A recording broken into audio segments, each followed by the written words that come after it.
Hi there, it's Elizabeth from Destination Decoration, and you're actually really lucky today because you get to witness my first video.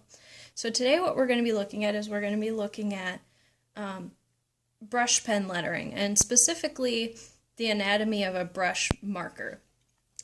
Today what I have is I have a bunch of, these are all Tombow Dual Brush Pens, and I got the primary set, which I've been really happy with.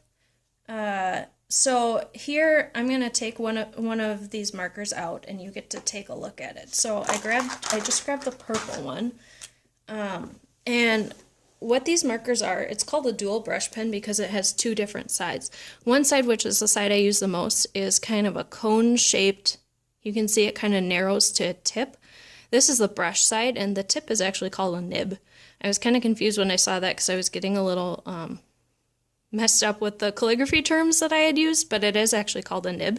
This is the side that you use the most, and this is the side that's going to give you those thicks and thins that are so common with brush lettering. The other side is just a fine tip marker.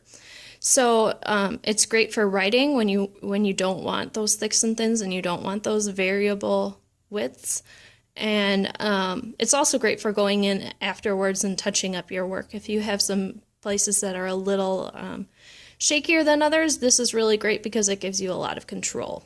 But like I said, for the most part, I used this this cone-shaped side.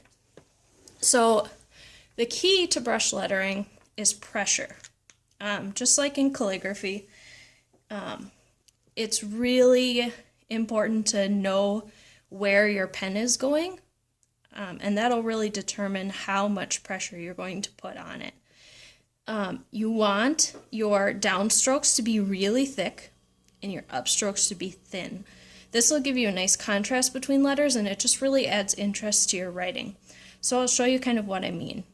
Because this is a flexible nib, what it does when I'm going to press down, I'm going to hold my pen at about a 45-degree angle, and that's pretty common for the most part. It might change while you're writing. I'm going to hold my pen at about a 45-degree angle, and I'm just going to press down and bring it kind of towards my belly button. That's called a downstroke, and you want your downstrokes to be really heavy. So I'm going to press and write a few downstrokes, and you'll notice my nib kind of bends a little bit when I press it. That's okay. They wear out after time, but I haven't found mine have worn out yet. So those downstrokes, as you can tell, are really thick. And then what you want is the opposite for the upstrokes. So what you're going to do is, I found it works best to kind of tip my pen up so it's almost perpendicular to the paper for the upstrokes, because that's really where that pointy edge is. And you're going to carefully, just on the very tippy toes of your marker, drag it upwards. And it's okay if when you're first starting out, if your thins aren't super thin. That's just fine because mine weren't.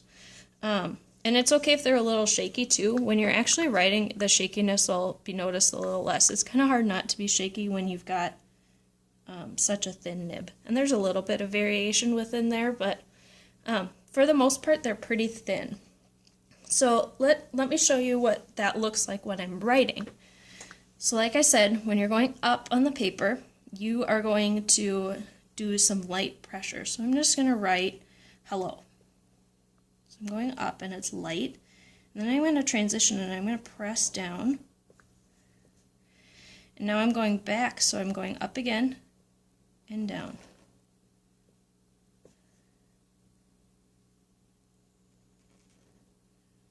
And your pen will make noise. In calligraphy, it's not the best thing for your pen to be making noise, but in brush lettering, it's just fine. It's actually pretty common. And I'm a little shaky because I'm just a little bit nervous right now, but for the most part, it's not really that big of a deal. It kind of evens out in the wash. So again, heavy on the downstrokes, light on the upstrokes. Stay tuned. Our next video will be about the basic strokes that you can use to practice before you even get into lettering.